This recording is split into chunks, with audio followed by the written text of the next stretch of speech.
Bueno, y estamos viendo aquí estos instrumentos tan curiosos. También nos gustaría saber un poco por qué, o sea, el porqué de pasar de la trompeta y que se unan esta serie de instrumentos del mundo, música antigua y tan particulares. Pues bueno, como ya dije, tuve la suerte de toparme con el gran Abraham Cupeiro, que fue el que ya desde los 15 o 16, paralelamente a los estudios de trompeta, más rigurosos, digamos, de conservatorio, me empezó a involucrar en el mundo de instrumentos antiguos, de músicas que se habían perdido, como puede ser el duduk, que es un instrumento armenio, un cuerno, básicamente esto es un cuerno de cabra, con agujeros, y bueno, luego ya lo veréis, y una caracola. Entonces, bueno, ahora Abraham tiene una colección enorme de instrumentos con la que ha saltado a ya a un panorama mucho mayor, está tocando por toda España muy merecidamente porque es un hombre muy trabajador y que él mismo incluso ha llegado a recrear instrumentos con sus propias manos. Y he tenido la suerte de que, además de la trompeta, me ha enseñado a tocar ciertos instrumentos y me ha dado claves y técnicas para más o menos ser versátil en todo este mundo, que por suerte y gracias a él ahora está un poco más en auge. Carlos Núñez pues ahora busca un poco más la novedad, que obviamente no es una trompeta, porque se lleva viendo desde los años 70 con el jazz, 80 con el pop, es más esto. Y lo que vende ahora, porque al final la música es una industria, lo que vende es subirte a un escenario con una trompa de 2 metros, como he tocado con Abraham y con Carlos, con una caracola, con un duduk. Eso es lo que ahora mismo llama la atención, no una batería, un bajo y una trompeta.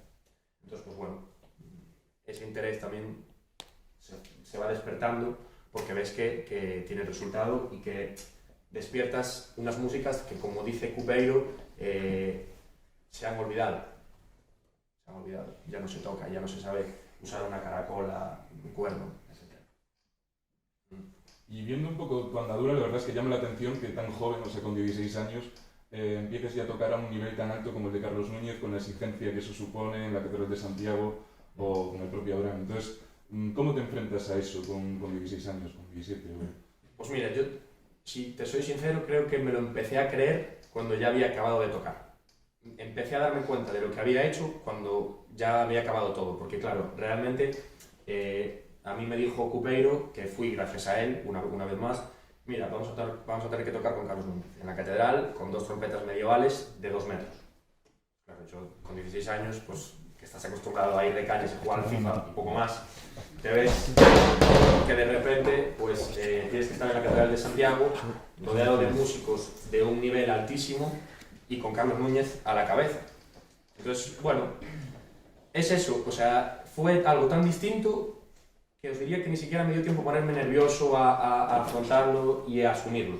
Luego sales del paso como buenamente puedes, sinceramente, porque ahí hay un nivel tan grande que sales del paso como buenamente puedes y bueno, luego claro, siendo también consciente de la oportunidad que se me brindó, ya digo, gracias a Cupeiro y a Carlos Núñez, tener que aprovecharla, porque realmente no todo el mundo puede estar ahí ni tiene esa oportunidad y hay mucha gente que le encantaría poder hacerlo. Entonces, esa responsabilidad sí la tenía, sí era consciente de, ostras, que estoy aquí yo, entonces tengo que exprimirlo.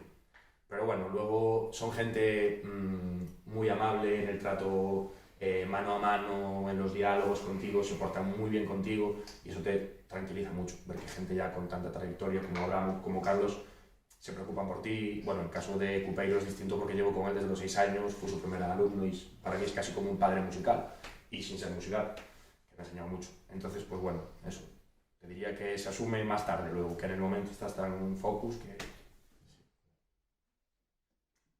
Bueno, yo no sé si te parece que nos enseñes un poco y nos expliques de qué vas Sí, que tienes ahí. pues mira, esta caracola es un regalo de Carlos Núñez, que es con la que se grabó el anuncio, bueno, el anuncio, la promo del Sacobeo.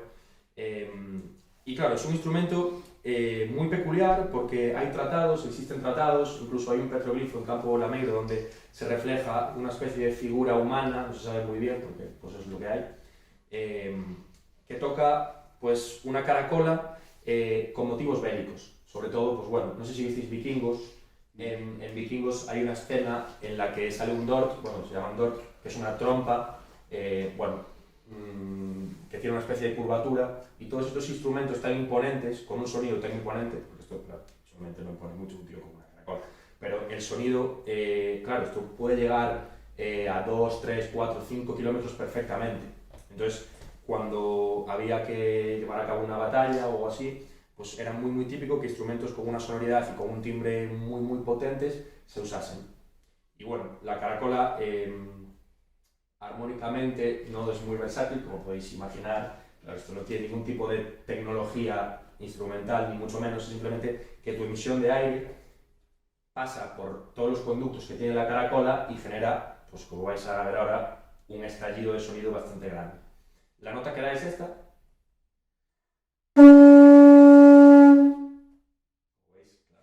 En una sala de sonido seco ya es muy contundente, pero imaginaros en una montaña, con el eco con el cañón de un río, es una barbaridad. Esto es una barbaridad. Yo me lo paso muy, muy bien, yendo por ahí al monte tal, pegando una nota, ¡plas! Y vamos, resuena mucho. Claro, esto luego con tu aire puedes regular tanto si suena más alto o más despacio y puedes generar pues, otro tipo de sensaciones, como puede ser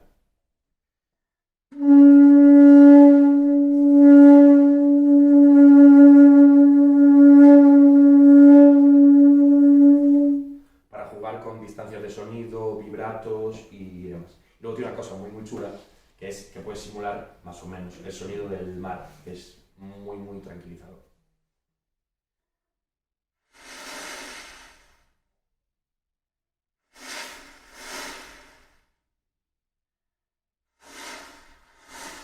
Parecen como olas que van y vienen de una playa, y claro, esto si lo dominas bien, no es el caso, pues puedes hacer un juego de sonidos, de emisiones, de recojo la nota, la doy, hago el mar, entonces genera un ambiente muy muy chulo, muy muy chulo. Y bueno, claro, lo de que sea regalo de Carlos Núñez también le da un valor importante y claro, por ejemplo, obviamente en el Castro de Baroña es distinto, porque ahí sí que se simula mucho más, te mezclas con el sonido del mar, con la emisión, y bueno, creo recordar que además los castrechos las usaban con frecuencia, ya no solo con motivos bélicos, sino también para avisar de un comercio, de que se ha matado a una pieza de ganado y se va a vender, era más cotidiano, digamos, no solo para las batallas. Bueno, de hecho, claro, los romanos usaban el carnix, el famoso carnix que domina y que toca también Abraham. Entonces, claro, yo no me imagino cómo es venir a una batalla con un carnix y de repente que un castrelo se va con una caracola. Entonces, claro, muy bueno. Y bueno, lo siguiente es un cuerno de cabra, como les dije antes, no tiene más. Y no os imagináis lo complicado que es conseguir un cuerno. Parece mentira, pero es que llevo peleándome con explotaciones granjeras, con ganaderos en pueblos, en aldeas perdidas por Galicia. Y no os imagináis lo complicado que es conseguir un cuerno que sea válido para hacerlo sonar un poco. Abraham tiene dos cuernos, que son esos dos con los que estamos tocando ahí, en un concepto con la Real Filarmonía de Galicia. Y esos cuernos suenan increíbles, es una barbaridad lo bien que suenan. Están perfectamente afinados, tienen una tímbrica increíble, aún por encima tocados por él suenan mucho, mucho mejor. Y esto, pues bueno, me lo regaló Carlos también, se lo habían hecho a él un luthier, y claro, tal y como lo cogí yo, no valía para absolutamente nada. No estaba ni afinado, ni daba notas ciertas, tampoco tenía un timbre muy bonito. Bajo mi punto de vista sigue sin tenerlo, ya os digo, no es lo mejor ponerte a practicar con esto en tu casa, no es muy agradable. Y bueno, como veis, esto es curioso, el trabajo con los cuernos consiste en prueba-error. Como no hay tratados, no es un instrumento, como ya digo, que tenga un método, una metodología para su fabricación, es coger, hacer un agujero aquí, otro aquí, y a ver cómo suena y qué notas da. No nos gusta, lo tapamos. Aquí hay un agujero que se tapa con un tapón de madera, literalmente, mira, aquí lo ves, que es un tapón que se tuvo que hacer a la medida, con la madera que había y que se tuvo, o sea, para tapiar, básicamente, no tiene más. Y luego ir recortando los diámetros exactos para dar notas. En este caso, ya os digo, no tiene la mejor sonoridad del mundo, suena mucho peor que ambos cuernos que veis ahí, pero bueno, para el anuncio del Xacobeo también sale, simplemente de fondo, como para ambientar, porque sí que es cierto que puede ser un poco un instrumento evocador. Así.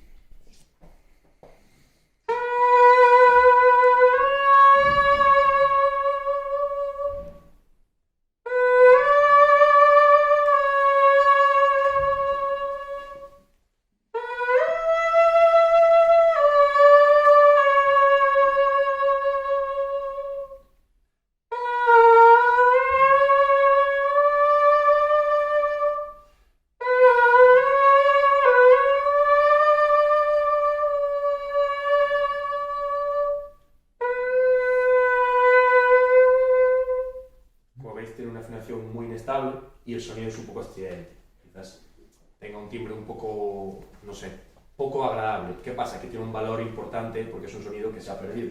Es un sonido que actualmente no lo puedes ver ni en un auditorio ni en ningún otro sitio, si no fuera por Cupeiro, ¿vale? Entonces, pues bueno, claro, es un instrumento que realmente es especial. Él tiene uno que se encontró en el monte así tal cual.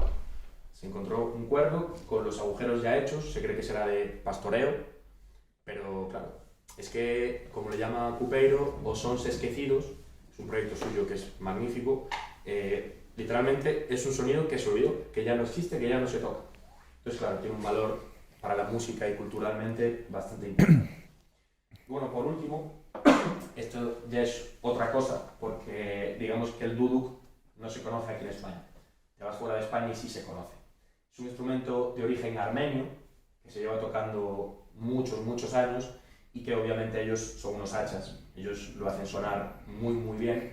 Y es un instrumento que se ha usado mucho en lírica eclesiástica, que se ha usado mucho para acompañar misas allá en Armenia y que digamos tiene cierto carácter también religioso. Ellos creen que el duduk es capaz de evocar sonidos de personas. Es una creencia de ellos y la verdad es que es una pasada, es una auténtica barbaridad cómo ellos lo tocan, lo manejan, cómo lo acompañan a la perfección con la acústica de una iglesia, mientras se da una misa.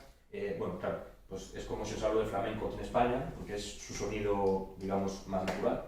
Ellos allí prácticamente casi todo profesor de conservatorio de clarinete y así conoce el duduk y es capaz de tocarlo. ¿Por qué digo lo del clarinete? Pues porque se conoce como una especie de clarinete, porque la forma y el sonido es similar.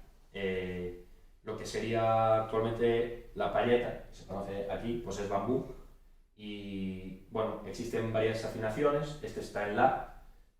No va a estar muy afinado, porque habría que afinarlo, bueno, no sé si conocéis, tú sí, que ya te lo comenté antes, las cañas son bastante sensiblonas, son bastante pijitas, entonces, bueno, pues hay que adaptarla, la temperatura, hay que mojarla y demás, y más si es bambú, un poco frágil. Entonces, pues bueno, a mí personalmente me flipa, me gusta mucho, igual que el cuerno, digamos que no es mi sonido favorito, el del duduk me parece una barbaridad, porque aquí en España pues se conoce menos, y bueno, no sé si viste la película de Dune, que se lo comenté antes, lo que suena en la escena del desierto, no sé si la viste y si no, no se me spoilé tampoco, es un duduk. Cuando, bueno, hay una escena en un desierto, no sé si está Zendaya o el otro chaval, lo que suena de fondo, que es así como muy evocador y demás, es un duduk. Y la verdad es que, bueno, pues gracias a Cupeiro y a la peli, ahora estoy viendo muchísimos artículos sobre el duduk y demás, pero bueno, este en concreto me lo hizo un armenio, que por respeto a él no voy a leer su apellido, porque es Karakmian, K-A-R-A, bueno, armenio.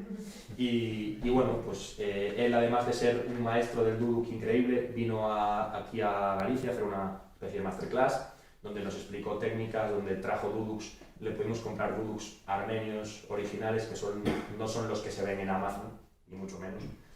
Y bueno, fue algo la verdad muy interesante.